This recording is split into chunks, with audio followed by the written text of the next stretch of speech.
हमारे साथ बात करने के लिए हैं गोरखपुर से सांसद रवि किशन शुक्ला जी। रवि जी, सबसे अहम सवाल है कि राफेल को लेकर लगातार आपकी सरकार पर सवाल उठते रहे हैं, लेकिन अभी जो एक अखबार के एक जर्नलिस्ट ने बाकायदा वहाँ एक लेख लिखा है और उन्होंने कहा है कि जो भी रिश्वत ली गई हैं 2012 से पहले ली गई हैं, तो इसे आप लोग किस रूप में लेते हैं? अब मैं जानना चाहूँगा, जो चौकीदार चोर का नारा लगाते थे वो कहाँ हैं? वो कहीं छुट्टियाँ मना रहे हैं, सुने पता नहीं कहाँ हैं। उनको बोलना चाहिए। जो लोग चिल्ला चिल्ला कर एक तख्ती लेके घूमते थे, चौकीदार चोर है, कि एक हेडलाइन बनाई थी। प्रधानमंत्री जी को बहुत दुख हुआ था, देश की जनता को भी बहुत दुख हुआ था। इतना गिरा हुआ आरोप हमारे प्रधानमंत्री जी पे लगा। आज देश की जनता जानना चाहती है, जब आज पूरा इलेक्ट्रॉनिक मीडिया, अखबार मीडिया चिल्ला चिल्ला के पूछ रहा है कि वहाँ के एक टॉप मोस्ट जर्नलिस्ट ने लिखाया अपने लेख में कि 2012 के पहले कमीशन दिया गया, तो कमीशन कहाँ गया, कौन से मंत्री खाए, सरकार में, पिछली सरकार में वो पैसा किसके हाथ लगा। अब हम भारतीय जनता पार्टी का एक एक व्यक्ति, 18 करोड़ कार्यकर्ता पूछ रहा है, 135 करोड़ की जनता आज पूछ रही है उस पिछली सरकार से, कांग्रेस की, कि वो पैसा कहाँ गया कमीशन का। चौकीदार चोर बोल के तो आप निकल लिए थे, आपको लगा था चुनावी माहौल 2019 में हम लोग उठा लेंगे, लेकिन अब वो लोग बताएं कि कहाँ गया वो कमीशन का पैसा। अब हम लोग जानना चाहते हैं। केवल राफेल के नाम पर राजनीति हो रही थी। राफेल के नाम पे हमेशा हर बात पर यहाँ राजनीति हो रही है, विकास की बात कभी हुई नहीं। न तो आज ये 70 साल से देश उनके पास था, इतना पिछड़ा होता, इतना शक्तिशाली हर मिनरल्स होने के बाद ये देश आज हमारा, आज जो 2014 से प्रधानमंत्री जी को खींच के देश को यहाँ तक लाना पड़ा, ये हम लोग आज बलशाली होते और आज हम लोग विकास की गति में कहाँ होते। ये लोगों ने वो पूरा पैसा खत्म कर दिया, लूट के खोखला कर दिया था इस देश को। जोंक की तरह ये लोग सब खून पी गए थे इस देश का। तो आज उन लोगों को देखना चाहिए। और 2014 के बाद 2021 तक का ये भारत, और इस कोविड में 19 महीने निकल गए, उसके बाद भी भारत की प्रगति आप देखिए, इसकी विकास देखिए, इसकी गति देखिए।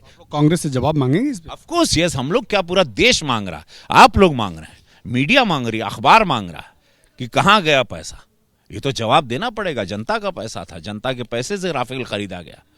विकास की गति की बात कर रहे हैं। प्रधानमंत्री नरेंद्र मोदी इस महीने में कई दौरे हैं उनके उत्तर प्रदेश में, करीब 1 लाख करोड़ की परियोजनाओं का शिलान्यास और लोकार्पण होना है। तो क्या इसका चुनावी जो 2022 का विधानसभा चुनाव है उस पर कोई सीधा फायदा होने वाला है? ये तो भाई 2017 से सरकार बनी तब से एम्स हमारे पास रेडी है गोरखपुर में। मैं वहां का सांसद हूँ। फर्टिलाइजर रेडी है वहां पर, चीनी कारखाने रेडी हैं, एयरपोर्ट सारे रेडी हैं। ये तो प्रधानमंत्री जी की यही तो सुंदरता है।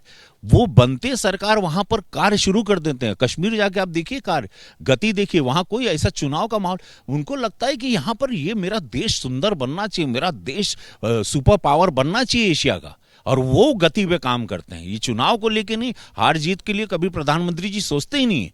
हार जीत तो जीवन का नाम है, लेकिन कि भाई आए हैं, बने हैं, लोग चुने हैं, तो अब वहां पे काम करें, इस जगह को सुंदर बनाए। घर है, अब ये सब बनाया वो इन्हीं की सोच है। ये जहां आप खड़े हैं, ये सारी सोच है उनकी। पार्लियामेंट, एक नया पार्लियामेंट बन रहा है, हर तरीके से। आप क्या नहीं है इस आज उत्तर प्रदेश में शूटिंग हो रही है फिल्मों की, आज रोजगार मिल रहा है, 4.5 लोगों को सरकारी नौकरी मिल गई, 13-14 करोड़ लोगों को वैक्सीनेशन हो गया। कोविड काल से हम लोग बाहर आ गए हैं। हर डिस्ट्रिक्ट में मेडिकल कॉलेजेस अनाउंस हो गया है, कितनी जगह बन गया, एयरपोर्ट्स नए बन गए, एजुकेशनल हब बन गया है। गोरखपुर को ज्ञान का केंद्र कहा जाता है। 6 लेन 4 लेन्स की बरसात होगी, 16 तारीख को पूर्वांचल एक्सप्रेस वे होगा, यहाँ लाखों लोगों को फायदा होगा। अब बताइए, वैसे गिनाने लगेंगे तो हमको पूरी लिस्ट खोलनी पड़ेगी।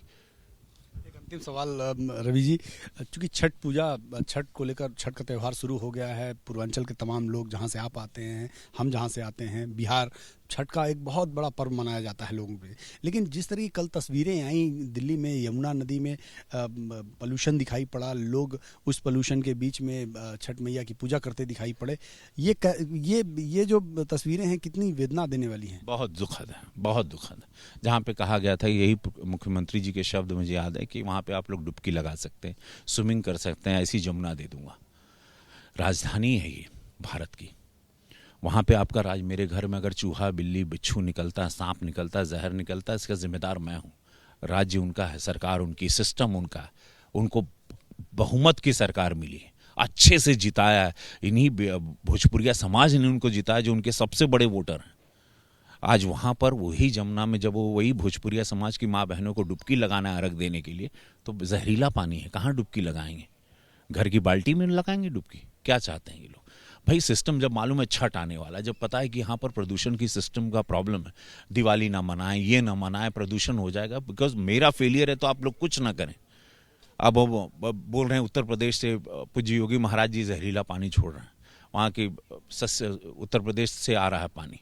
तुम्हारे 16 से 19 नाले ऐसे मुंह खोल के बहा के बैठे हुए हैं, आपने उसका ध्यान नहीं दिया। कचरों का पूरा अंबार लगा हुआ है। Delhi north Avenue, south Avenue, कुछ इलाके रोड छोड़ दो, दिल्ली में गंदगी भरी कि आप पागल हो जाओगे।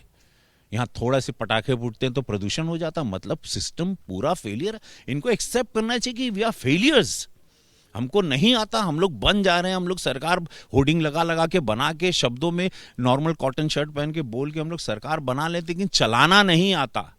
सरकार चलाना है। 25 करोड़ की आबादी उत्तर प्रदेश में आके देखिए, वहाँ पे इंसेफ्लाइटिस था, वहाँ डेंगू मलेरिया बढ़ते थे, कोविड का था कि लोग करोड़ों मरेंगे, कैसे बचा के ले गए पूज्य योगी महाराज जी। 18-20 घंटे काम करना पड़ता है, झोंकना पड़ता है आग में अपने आप को स्वयं को भुलाना पड़ता है। होर्डिंग में नहीं सिर्फ दिखना, होर्डिंग से बाहर निकलना पड़ता है, जमीन पर उतर के मेहनत करना पड़ता है। और सेंसिटिव, सबसे पहले आपको सेंसिटिव होना पड़ता है। जब आप जनता के प्रति सेंसिटिव होंगे तब आप कार्य करेंगे, तब आप ईमानदार रहेंगे, तब आप झूठ नहीं बोलेंगे, आपकी कथनी करनी में अंतर नहीं होगा। धन्यवाद हमसे बात करने के लिए। रविकिशन शुक्ला जी थे, साफ तौर पे कह रहे हैं राफेल के मुद्दे पे कांग्रेस को जवाब देना होगा। रही बात छठ मैया के दौरान जो यमुना में प्रदूषण देखा गया, उस पर भी सीधे तौर पे अरविंद केजरीवाल पर निशाना साधते हुए कहा कि पोस्टर से बाहर निकलकर काम करना पड़ेगा। कैमरामैन चाको के साथ नीरज पांडे, वीपी न्यूज़, दिल्ली।